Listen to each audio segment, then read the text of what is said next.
I'm Maria Menounos, and you're tuned in to AfterBuzz TV, the ESPN of TV talk. Now, let the buzz begin. Hello, everyone. I am Kevin Allen, and I am you. And we are the Dispatches from Elsewhere AfterBuzz TV After Show. And by we, I specifically mean my co-host, Sanaa Moore. Hi, everyone. Nice for you guys to join us for our last episode. I feel like we're already a family. Chantel Del Aguila. Hi, everyone. I'm glad to be back. Cannot wait to talk about tonight's episode. And Benjamin Schnau. Oh my God, I'm so happy. And thank you so much. I have a family now. I love that. I was looking for a family for so long. Thank you. Yeah, great episode. Crazy. You guys, you're my team, Team Yellow, my teammates. And I'm not just introducing the world to you. We're also going to be introducing everybody to the boy. We're going to get reacquainted with Jason, and we're going to discover each other. And we'll get into our news and special segments. But before we break down what has been an unprecedented season finale, I want to hear your overall thoughts. And it's a lot to wrap up for this one episode, but do what you can. Man. I was like, where do you even begin? Let's begin with you, Chantel. Oh, okay, sure. I'll take the lead. Why not? I feel like I say this every episode, but I really truly love the finale. I am a big Jason fan. So for it to be about him, it just put a smile on my face.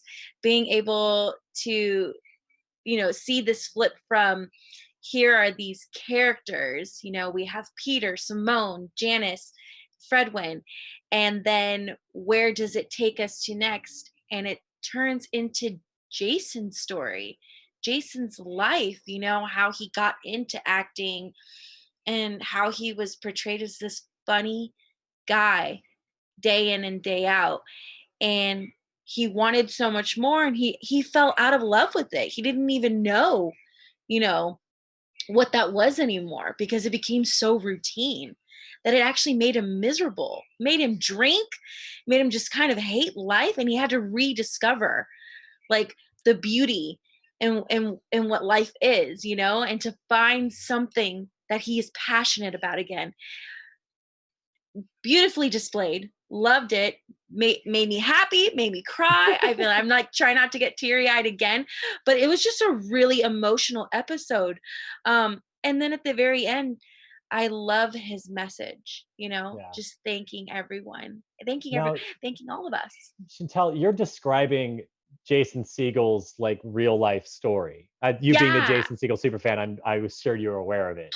Yeah, but it's just like beautiful. But it's not portrayed in the show. It's definitely, the show is representing that. Yeah, yes. So, I felt like it was like a little bit of we'll get into Sorry, all of it. I'm talking. I'm there. So now, what'd you think? Yes. Honestly, it made me kind of miss chocolate milk the entire time. I was thinking about, dang, the school lunch chocolate milk that comes in the car and you shake it up real good, put your straw in there. It's fire. So it made me think about that. But for the most part, I was just, crazy because it's the end of the episode, and just the way it ended in terms of like, soon as I heard the name Jason, I was like, what? Right? Wait, where is this going? And because did anybody catch Peter's name being mentioned before in the boy's story? Yeah. Oh yeah. So I was like, oh wait, so what is this? Yeah. And I didn't expect it would be Jason, but sorry, go on. Exactly. And just knowing how much of a star he was, and with him even being in the Jejune suite when he went to the hotel, that caught me off guard. And then as well as, him already knowing who Octavio was. Because remember, he was like, and I'm like, Peter, did you know who Octavio was this entire time? Because he was a kid and, he was performing, and Octavio, I guess, is like his handler or like his, his manager or something. Manager. Yeah. So that was just crazy. The whole episode is just how I feel about is like what I say every day about quarantine. This is crazy. Okay. So Ben, let me hear your overall thoughts. Yeah. I mean, I feel like at the end of the day, I just understood that this whole show was pretty much like a staged story in a way, right? So that means everyone kind of knew their positions and everything, basically knew about everything about everyone, right? So that was basically all known on their point of view, on their side, but we didn't know about it. So that was very beautifully shot and shown to us. But what I also wanted to say is on a deeper level is that I really have a lot of respect for him that he's basically talking it out loud. He's basically saying how Hollywood can be sometimes, even for people who are very successful, right? Hey, people made it in Hollywood. He made it in Hollywood. He was this big How I Met Your Mother guy. But even this guy was lost. He didn't even know why he was doing the art. He didn't even know why he was doing acting anymore, which is kind of scary in a way. But I think it's a very important message that he sent that out to everyone, even to people who are not really involved into the film industry, get an idea how hard and tough it can be, even for people who are successful. And I think like putting that all together in a fictional story even is a brilliant idea. That's just brilliant. I mean, we had an idea from the news that I was presenting over the last couple of weeks that we had a feeling already that he's talking about himself in a way, right? But yeah, you had mentioned that at the very beginning. Yeah, we talked about that a little bit, but that he's doing that kind of twist, that he's even naming himself as the real person was even surprising to me. I was really like, wow, that was a great twist, because he could have just left it. Bless you. It's one thing to make the show like representative of his experience, which is what the first act was with the boy, and then it becomes literally his experience. Exactly. And the whole show is both those things. That's right. So I felt like this one like deconstructed what television as an art form does in relation to the artist in creating a narrative that is representative and evocative of the feelings the artist has, and like just straight up telling their story. Exactly. And there still obviously was artistic liberties taken with that second act, but by all accounts, it's 100% true. It's so interesting, and I'll talk about that in the news section, but I just wanted to point that out. It's even kind of ironic because a lot of actors, right? A lot of people love to portray different characters, to just basically leave the real world, leave their own personality and just do something else, to basically be even more free. That's why a lot of actors I know feel even more comfortable acting than in real life, or feel more secure and more confident in acting than in real life, which is very interesting to me. And I felt like he does the complete opposite thing. He's even like talking about his own life as himself, as the character at the end. Does that make sense? So I think that was great that he did that, actually, because I mean, who saw that coming? Please, come on. It was awesome. I did not. Definitely did not. Like, damn. We're all in agreement then. Like, that's not Forrest anymore. That's more than Forrest. Oh my goodness. Yeah, no, we've settled everything. So yeah, at the top of this, or the end of last episode, like there were still some questions to be answered, but nothing really substantial or that important that had to be resolved. It was just kind of why did the game exist? What was its purpose? This episode certainly answers that question. So let's start with the boy, his story, and by that I mean the young child in the tramp clown makeup, as it's called. I loved the top of this. This only makes me relate to Peter even more. He's watching the Muppets. He's watching It's a Wonderful Life. His number was I make him laugh from Singing in the Rain. And my girlfriend, she's the one who introduced me to It's a Wonderful Life, even though I'm a huge Jimmy Stewart fan. And Singing in the Rain. And so I kept stopping and be like, the boy's doing this now. Oh, he even did the backflip. And and as an actor myself, like I was filled with this feeling of like, yeah, this is why I got into it. I want to do all these things. I love this kind of entertainment. And I was really immersed in his story. And so it was especially tragic to just watch him go through the motions and repeat performances and just watch his fulfillment drain out of him and get into a story about substance abuse through chocolate milk. So I started off being like, okay, whose backstory is this? What character is this? And then as it finally started to reveal itself, I was like, oh, this is clearly an art piece. Because at first I thought it was going to be, a little bit of Octavia, or like, you know, I thought that was going to be an option of kind of like, okay, this is how he became who he is, you know, and we were going to feel a little bit, you know, for him in a way. But then once I found out that it was actually Peter, I was like, or Jason, or who knows at this point. But that's what threw me for the alley-oop. Did anyone happen to, like, I imagine you all saw it, the flickers of Clara T and Lee? Yes. Like, And the television. what was going through your head when that popped up? To Okay. me, I mean, I thought you lots wanted of to words, say. right? I was like, I don't really know, to be honest with you. I was like, to me, I was like, are you trying to feed him a message to get him some? I really don't know. Ben. I what- mean, yeah. that's thank you so much for asking me. I appreciate that. No, but I feel like for me it was even more clarity that Clara is definitely not real. She never existed. I think she was just a made-up character by Lee, and I think Lee was always Clara. Well, what End of makes the you story. think Lee was real?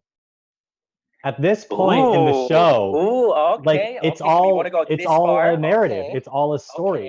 okay. So the way I interpreted Lee It's and true. Clara piercing the veil, so to speak, was the Mhm. same way that throughout the entire series we've been seeing the boy pierce the veil. So if the boy is our symbol for the artist, Jason Segel, and like he's watching his story in his mind or on paper, however you want to look at it, play out. Like Yeah, he is witnessing the show he is creating. So right. conversely, his creation, now represented through Clarity and Lee, are watching him back. Like it's just creating this relationship, and this is nothing literal. It can't be literal, No, but I but feel that's like it very was just to remind us that there is a relationship between the art and the artist. Yeah, for sure. That's a very good point, because remember what we found out about Clara at the very beginning, that she was a person who wanted to change something, right? She wanted to change her environment because she didn't feel comfortable in Fishtown. She wanted to do something about it, right? So she wanted to bring stuff back into this town to make it even more joyful for everyone. So I think that's basically the same thing that I'm assuming now was basically telling Jason back in the day when he had the same feeling that he felt as Peter, or Jason in real life. Hey, I can't live my life like that anymore. I have to change something. And then out of a sudden, he had that feeling, and that I think this feeling is represented by Clara and Lee to show him the right path in life to get back on track. Okay. That's how I see Okay. it.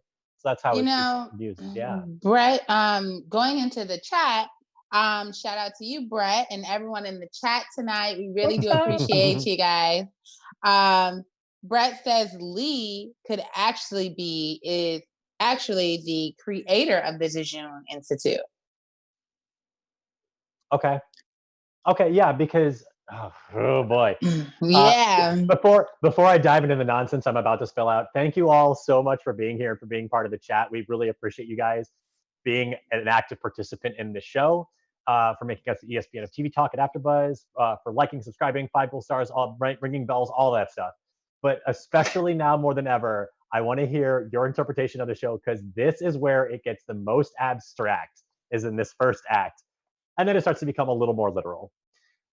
So Brett, I think you might be onto something, because if the boy is real, boy is Jason Segel, then Lee is the creator of the Jujin Institute, which is a real thing that Jason comes to meet. Because in our second act, we discover this narrative, this black and white story that we've been watching, is a colorful, okay, it's black and white, account from Jason Segel himself at a anonymous support group. Like it cuts back to him. He says, "That's my story. That's why I feel this way." And the whole room says, "Thank you, Jason." And then I lost my breath. What about you all? Yeah, no, the chat, please go right into it. So in the chat, Nick Daly says, the show also kind of left it up to the viewer whether or not Clara was real in the show, which I think basically they did with Eve. Or Eva, I mean. Oh, So just okay. going back a little bit. Yeah. So for those of you who are not aware, Eva was basically the Clara Torres of the actual Simulife ARG in San Francisco. I watched the documentary today, so I learned now I'm like, I get what's going on now. Yeah, that's very sound. I want to point out something about this whole discussion. Jason Segel said in an interview with Entertainment Weekly. I'm hoping not stepping on your toes, Ben, because I know you What's have news that? later. No, please do. Please go ahead. Go ahead. No worries.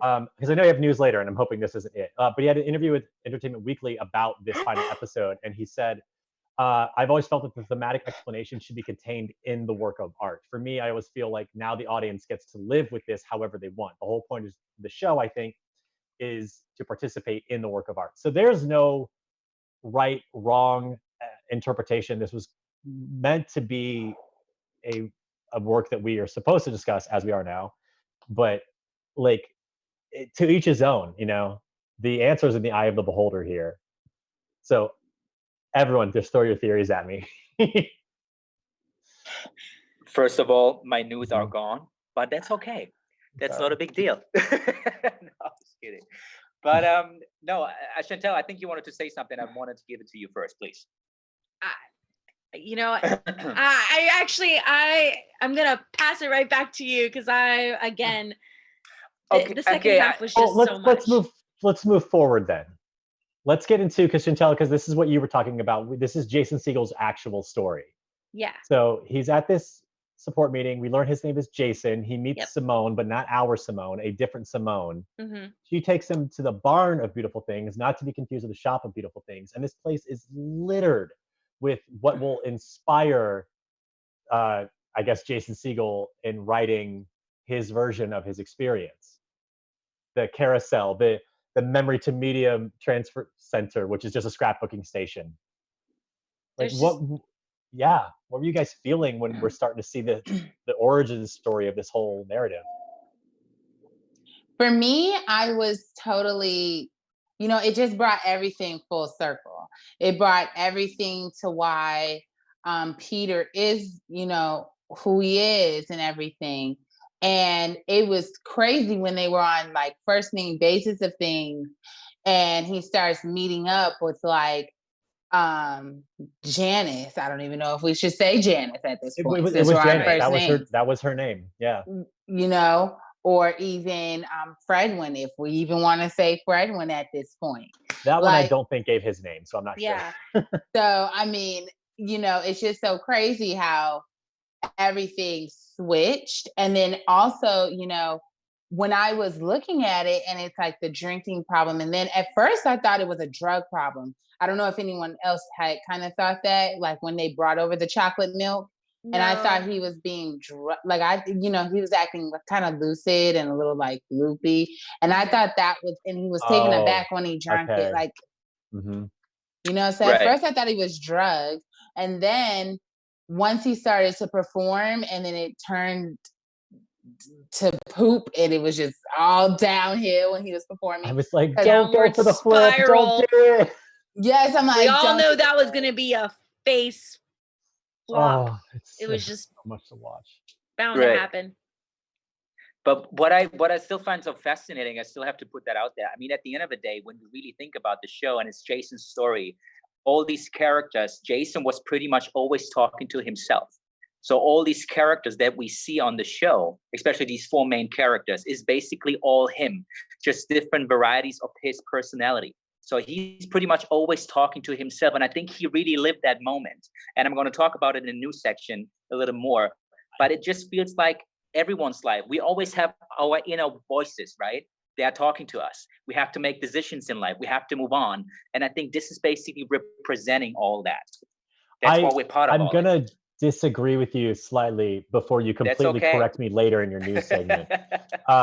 I got the sense that the four characters that we've been following this whole episode, yes, definitely there's pieces of Jason, I'm assuming, in each one of them, which is what they've been telling us in the beginning. There's pieces of you in every single character and vice versa. Yeah. But there was a comment when they were on the hilltop that Janice made a comment about the episode they just watched, and he goes, well, Janice is always right, which is what we've heard about Fredwin this whole series.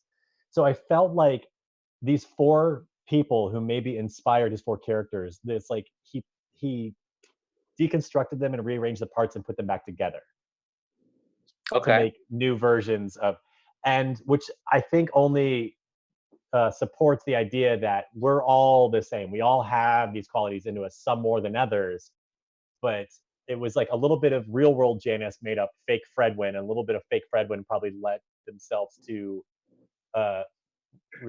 fake. I understand where you're going. You know, yeah, this is I get what you're saying, and that's why, you know, especially when they said, you know, they were pushing the narrative of like, you see you, you know, this is you, and they pushed that all the way 1 through 10. But this episode was really honing in on that and just showing, like you said, you know, and for us to really look at ourselves, especially with quarantine, we're really able to reflect on a lot of stuff and to really, wow, this episode came in a great time. Okay, can I just say, I was going to totally say that, right?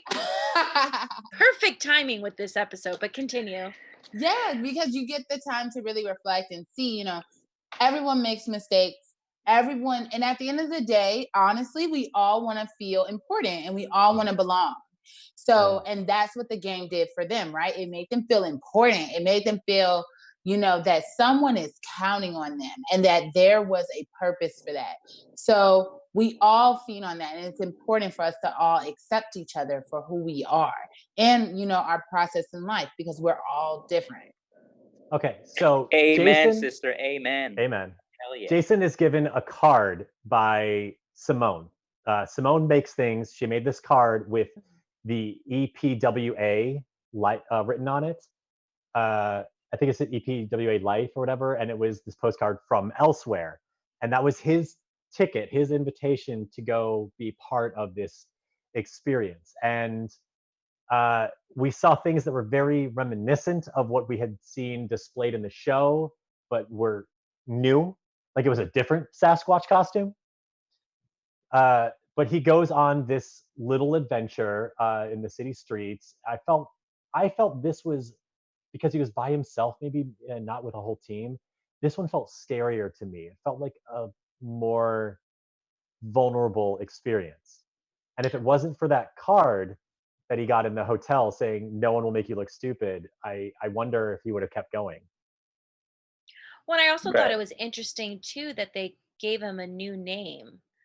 Like, oh, that's right, they did. They called him Norman. Like when the phone rings and he picks up, you know, they call him Norman, and then when he's in the little diner, the waitress calls him Norman, and he goes, "Well, my name is Jason." She goes, "Well, no, for today, your name is Norman."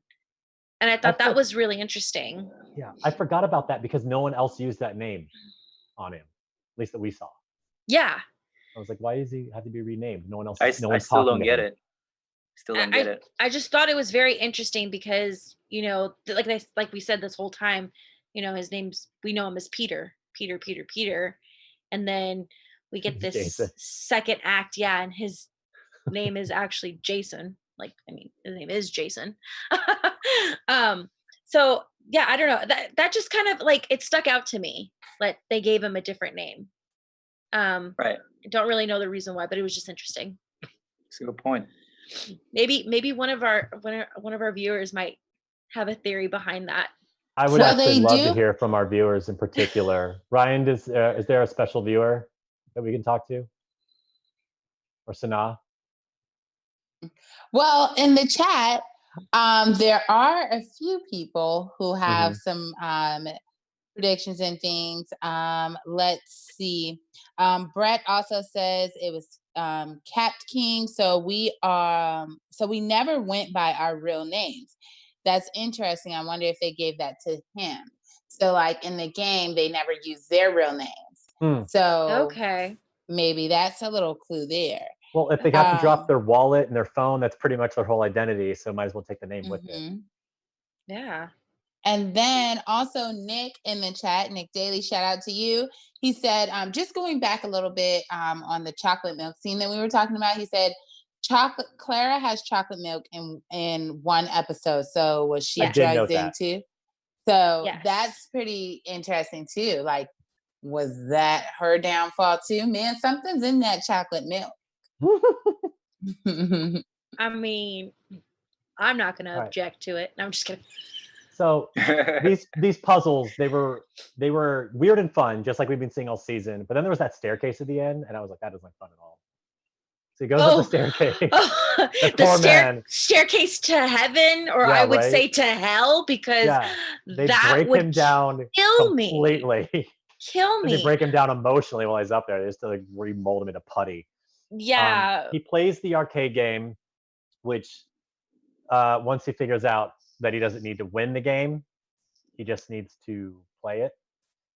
It starts getting real with him and asks him the questions that every single one of us is terrified to answer, but he answers them honestly until it results in the final one. The only thing that matters is what is the only thing that matters, and it's knowing what to do next, or something like that. Nope, I'm gonna get this right.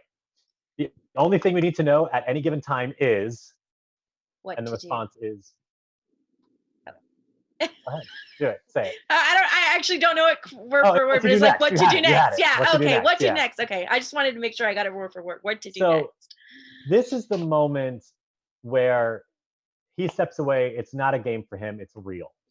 And then Janice comes in, and it's still a very real conversation. It's more real than it's ever been, than his life has ever been. And he's inspired to create this play, which is still a superficial version of it. And then he's not being honest enough. So it has to get more real until he's like alone on stage, selling himself, his product, and his soul to TV executive Fredwin. They pick up the show. Like, I mean, how was this exciting for you guys to watch? Was it scary knowing that it's going to get made? Like, I mean, totally. I mean, think about it, like in real life, how crazy hard it is actually to get a show done, right? To get it done by by yourself, a story that you wrote yourself, and pitching it to executives these days is almost impossible if you're like nobody yet, right? So I mean, feeling like I really like to see these kind of stories like behind the curtain when you get an idea and how it works. And it's also interesting because at the end of the day, remember, we talked about some news back in the day, the first couple of episodes, when he was even tired of talking to people in a meeting room, like executives talking about a story that he didn't even feel, but he just had to do it because they wanted him to do that. They wanted him to be the funny guy, but he was tired of it. And now breaking out of that shell and saying, hey, you know what? I'm going to do my own show about my own life because that's how I feel. And I don't want to be the funny guy every time. I just do what I want to do now because now is my time. And I feel like, chapeau, I have a lot of respect for that. Well, and his younger self, the one who came up with the vampire puppet musical, was like, what happened to you, man? Like, you used to do this weird stuff, and then you just became commercialized. Exactly. I mean, it's the same with everyone. Think about it. You get stereotyped at some point. I mean, think about Will Smith, for example. He was always the funny guy, right? So he was one of the lucky guys who could break out of the French prisons of Bel Air and become the serious actor. I mean, who can do that? And he, even like Jason Segel, can do it as well. So, and that's what I was going to say. It takes a lot of courage to break out of that mold. Especially, I feel like for actors. I mean, I can't speak a whole lot. I'm not an actress myself, but when you are pigeonholed in certain roles, sometimes you kind of feel like you're stuck there, and you can get typecast left and right for that same role. So I think with this opportunity to write this story and to go a different direction, to be a little more serious, a little more complex, was a great experience. Keep in mind that this episode, because once we get out of this, the show is made. Now we're on that hilltop, and so the four, including Jason, are watching the series, and they're kind of giving each other notes about it, as a TV show. Yeah. But then they surprise us, as that's one of his favorite things, by completely shattering the fourth wall, like eviscerating any notion of the fourth wall, and reminding us that this show isn't about Jason. So on that note, I think it's helpful to get a perspective of someone who is also a participant in this experience, who's not an actor. And that's when we're going to turn over to our good friend, Brett. Brett, are you there? Hey, yes, I am. Kevin, thank you so much for having me on, hey. guys. Hey. Thank you for coming out literally the last minute. Yeah. What's up? I know. Great Yeah. special segment right here. So Brett, you There we had the go. experience that Jason had, essentially. You got to be part of the Institute way back in San Francisco. That So is what was- correct. I started way back when, back in what, 2006? They ended in 2010. Yeah, it was a very, very Wow. long experience. Yeah. Okay. Dude, I'm so jealous. Yeah. So we could talk about that all day, but we can't. Absolutely. we can. So Yes. I just want to know, for you watching this series and then this episode, which got even more to the truth of it, what was it like Mhm. seeing this activity played out on your screen? So first off, I was alerted about late last year that there was even a TV show being created about the Jeju Institute, which was one of the most amazing experiences of my life. And just to You were see alerted. a retelling of my experience and all of our experiences on AMC was something that I could never even believe to ever happen. When I first heard about it, I went right back to those days, right when I was experiencing, Eva trying to like solve these riddles, and to see everything kind of lay out and the characters, the interactions. It was just like going back to my days in San Francisco and meeting That's new so friends great. and experiencing those things. It was wonderful, and they did a really great job retelling the story, hands down. Wow. So, Amazing. what about now? I don't want to get too heavy with you, but when the experience ended for you, did you have that kind of, I don't know what the word is, but you described at the beginning of the series that you've had this experience. The world is more colorful, and then it just kind of fades away. What was it like for you? I would disagree with the idea that it just fades away. Octavio, in our initial induction meeting, and then during the show, he says that you begin to notice the divine happening all around you, Mhm. and that is even after the game ended. I saw life, or at least the city, especially the city of San Francisco, with all the strange, little art installations, private public parks, all these kind of things. You would explore a little bit more. And I realized that because the way that this game played out, they allowed us to kind of open our eyes. Even though the game was over, it wasn't quite over in all of our minds. It was Great. that experience stayed with us. Cool. I mean, So we're really how gonna did sink it? into. I just wanted to ask you. So, how did it change your life? How was your life before, and how was it after this experience? Can you just describe that a little? No, that's actually really funny that you asked that, Ben. When I first saw the show come up, I saw Peter, and I was like, oh Right. my goodness, like Peter is like, I'm not gonna lie, maybe it's a little bit narcissistic, but it's like, oh, Peter is me. Like they 'cause I was a big player, like this, they wrote Peter after me. But then I realized that the experience that you see the characters grow within the show, we all had small portions of each character that you see them grow. We all, at least talking to my other friends and players that we're still in contact today, we kind of grew just like them. Right. We found ourselves. We got more adventurous. Some of us who are on the more creative side, they created their own smaller or spin-offs of the Jeju Institute. It made us to Oh. be more creative and made us to get out there, and that's what that the show really did kind of show that very, very clearly to the viewers. Watching the Wow. documentary today, after watching the show, I started to notice some of the interviewers. I'm like, oh, this is a Fredwin over here, and that's a Janice. And it was weird. Like I kept changing my mind. Like, oh no, wait, that guy's more Fredwin. Like, again, this whole thing is about that we all have these parts of us. We all have these desires and drives, and in that way, we're all the same, and thus that's what makes us special. So And that's why I think the show did such a great job. I've shown, even my mother, the show, somebody who doesn't really follow much TV at all. But the Dispatches from Elsewhere was such a great character creation. It was not just about the goofiness and the wackiness that is Elsewhere. It's also, they really wrote Jason, or Peter, Fredwin, Janice, Simone, you felt them. You understood where they're coming from, and that is so rare in a lot of storytelling these days. And I think the writers just nailed it, hit it out of the park with being able to relate to them. Yeah, which was Siegel, like Jason himself, right? I think he wrote it from A to Z. He basically did the whole screenplay. I think, wow, it's incredible. So I definitely have to say that's what we talked about, that all day long, every episode, there's always something that you can relate to. I think every one of us felt like them at some point, every show, every time. So we have insecurities. We're confident with certain things. We're still uncomfortable with something.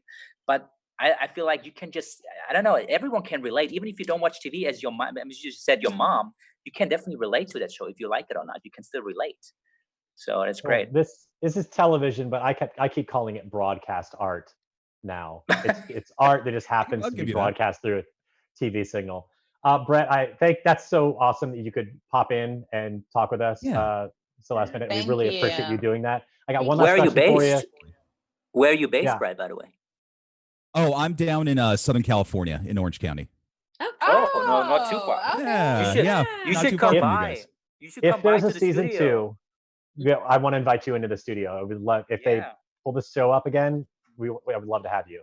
I would love to be there. I mean, I love to see other people who are interested in like a small portion of my life that changed me in such like a deep way. So you guys are awesome. Thank you so much for, reviewing the show and sharing it out with the world. We need it. This is what we need. Yay! We need whimsy. We need excitement. The family is expanding. I was going to say thank you for joining in, like watching us every episode and partaking and asking us questions and just being a part of this experience, because I mean, we really are, we're our family unit over here, but our fans, like you're our family too, and so on. So it's just great to have you on. Brett, and I think it's the right time for you. Guys asked me. I think, Brett, it's the right time right now to just start writing a book. You got it. There you go. I'll write a screenplay. I'll be the main character, but there's no, and somebody will tell me to fix my stuff. Okay, just don't forget to cast us, because we'll all be a part of it with you. Season 2. That's right. We got it. All right, Brett, thank you so much. We gotta go. We gotta get to Ben's news segment. So Ben, I know you have news you've been meaning to share for the last 2 weeks. Please share with us now. Kevin, you stole it already from me, man. No. Was it really the Entertainment Weekly? No. It came out today. It was just part of it. It was just part of it. It was just part of it. No, but I definitely wanted to point something out that I still read on the same article, which I feel is very, very interesting. Because remember, there's this one scene where we have these little videos popping up with these people sitting at home, and we see these little videos. Do you remember that scene? I do remember that scene. And the crazy thing is, you might ask yourself, okay, how was that possible? Where are these videos coming from? Right? Because they looked so real and they looked like real videos. And the surprise, I mean, Kevin, okay, you're laughing. I know. Oh, you read it. Man, you read too much. Don't stop reading. But anyway, for all the other people on the planet out there, right? Don't listen to Kevin, just listen to me focusing. Okay. Basically what happens, these videos are real videos, because what the show did, when the show was already interactive almost a year before it came out, and they basically had flyers everywhere. So people, even real people, participated on this kind of game and really shot their own videos and send it to the production. And these are videos that get put on the show. I'm serious. Yeah. Isn't that crazy? Yeah. Yes. Isn't that crazy? My mind is blown. Did not know that.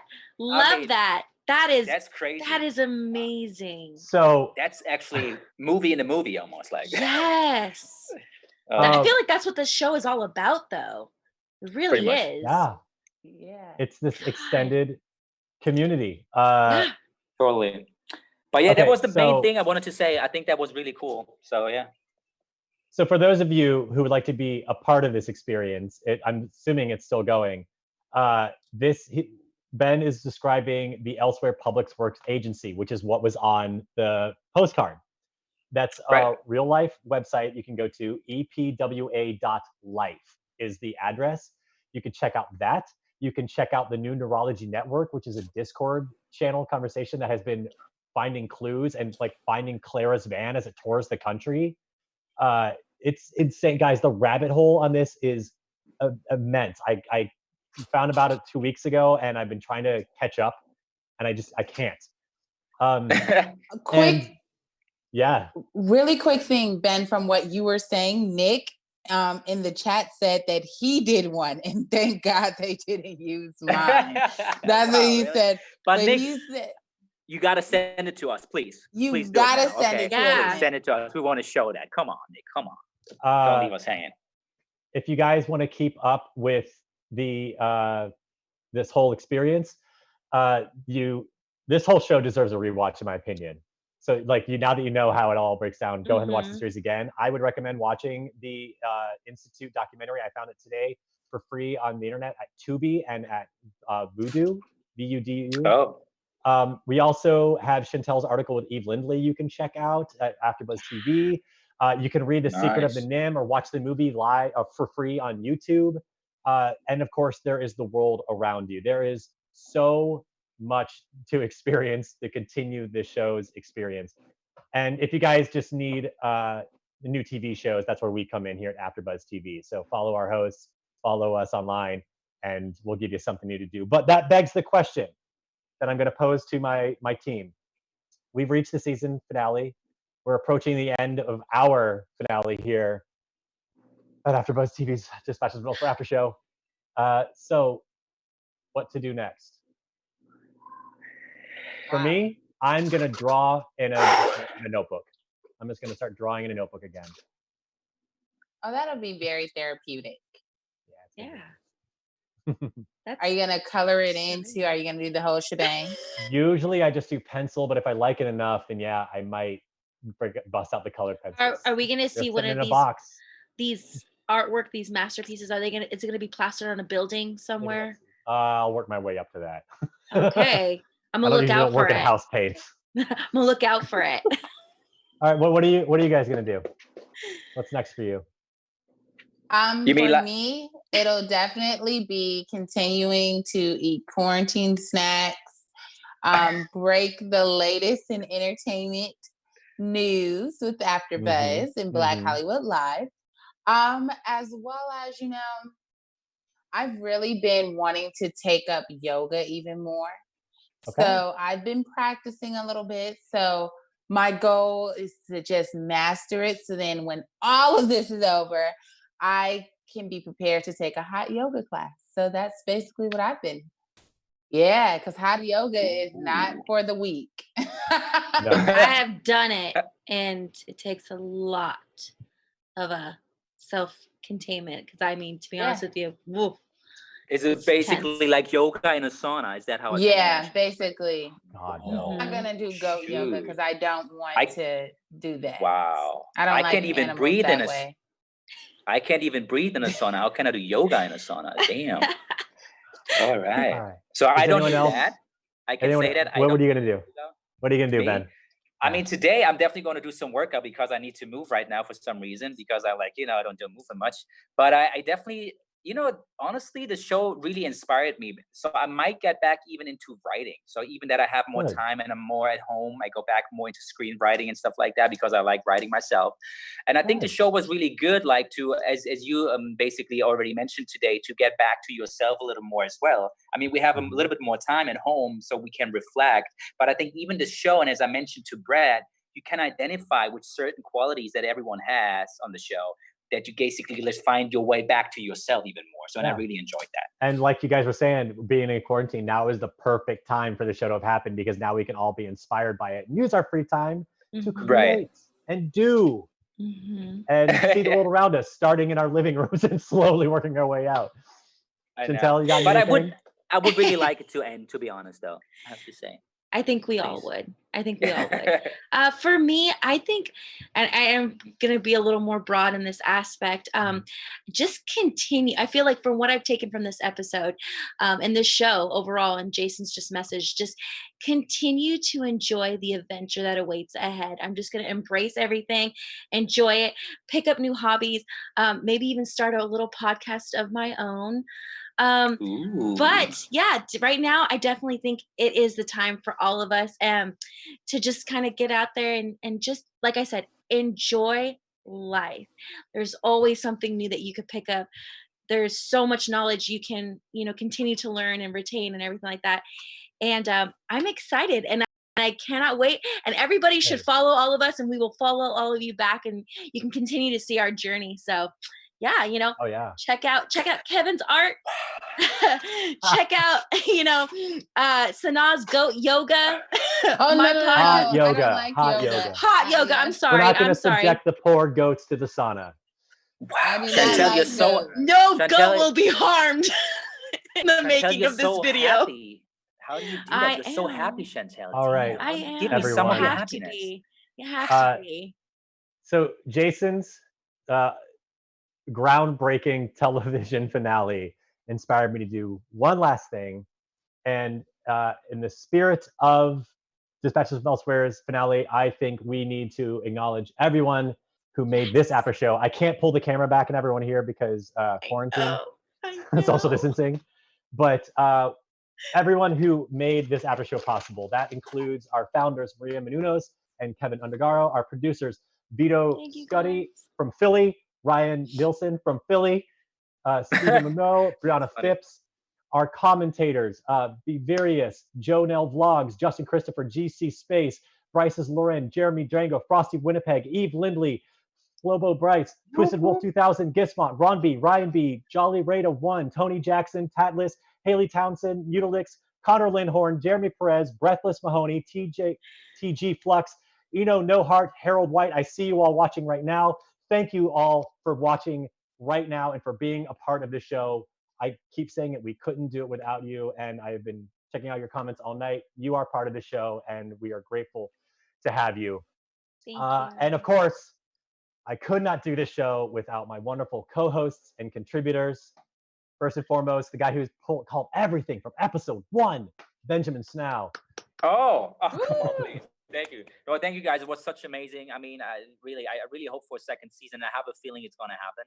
I don't know when because no one can shoot right now. Damn it. But we're gonna definitely make it happen at some point, right? But Yeah. no, thank you so much again. I really enjoyed the show. I really I have to say at the beginning. I think I said that already at the very beginning.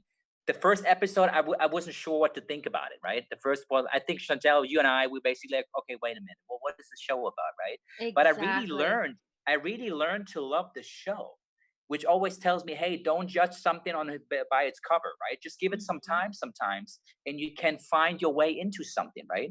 And I think that's what the show gave me as an experience. Hey, I don't want to judge anything from the very beginning. I just let it flow and just give it some time, and out of a sudden, boom, see, I just love the show. And I think that was a lesson learned for me as well, So I'm really thankful for that. And thank you guys. And Ben, where can everyone find you online? Oh, yeah. So you can find me on Twitter, Facebook, and Instagram, and it's at Benjamin Schnau, SCHNAU, like the dog Schnauzer. Thank you. Another gentleman who's been calling the shots from episode 1, Mr. Spins. I got to acknowledge him. Spins. Love you, Mr. Spins. Oh, yeah. Yes. Peace out. Yes. Shout out. Ryan, can you play that video? Oh. Ryan. I think I see it. Really? I see something. You can find me on Instagram at Mr. Spins, SPINZ. And on behalf of all your viewers watching, I'd just like to say we love and appreciate everything you've been doing there on AfterBuzz TV, and we can't wait to see you on our next adventures. Good night. Wow. Thank you, Friend of Mr. ours, Spins. You can find me on Instagram at Mr. Spins, SPINZ. Okay. And on behalf of all your viewers watching, I'd just like to say Thank you, Ryan. we love and appreciate everything Let him say it again. We gotta give him a Okay. shout out. Yeah, we gotta give Mr. Spins a shout out. He's been here from the very beginning. So Right. That's all amazing, man. of you. I mean, Well, like all of you, especially Chantel, you've been here from the beginning. Yes. Where can everyone find you online? Yes, you can find me on Instagram and on I was about to say Facebook. Instagram, you can find me on Facebook too.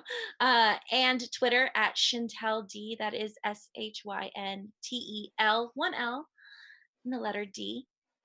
Thank you guys so much for letting me be a part of this after show. This show, I won't lie, at the very beginning, like Ben had mentioned, I was kind of like, what did I get myself into? But as the episodes started to progress, I mean, I loved the deeper messages that were involved, and the overall message just being like, there's a little bit of everyone and everyone, we're all unique, we're all special, um, similar in the same way. And it's just beautiful. It was a very beautiful Yes, it was. finale episode. So, and I'm glad to be a part of every single one of them. Ryan, if you could pop back into the show's email I sent you with that photo of Jason Segel dressed as a clown. Can you also help me introduce Nick Daly?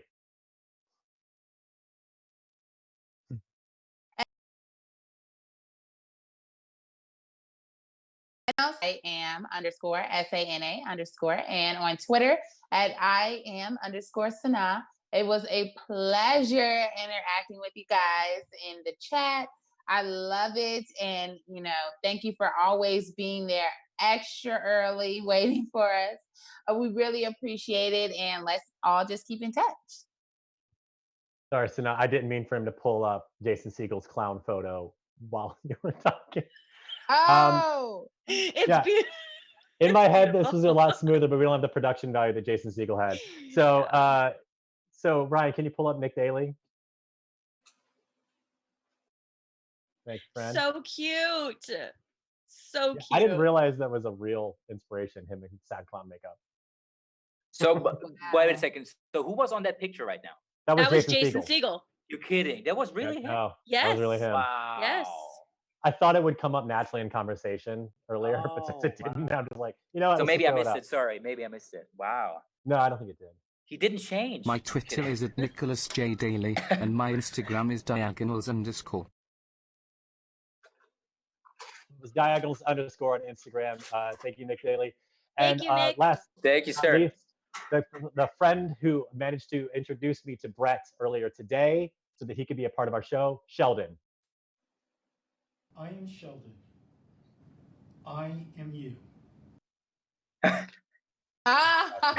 mean, I love it. Beautifully done. Thank you, Sheldon. I love that. That was I really like the beautiful. board, the math board in the background. It was awesome. Was it at university, right? Maybe. Where you did that. Yeah, and he's showing everybody who he is. And on that note, I am Kevin Allen. I am you. You can find me at Twitter at Kevin Allen Says, Instagram at Kevin Allen Graham. I could not have been a part of a better after show, let alone moderate one. This was everything I could ever ask in being a moderator and having a conversation about television. So thank you to everyone who made this show possible. Have a wonderful night.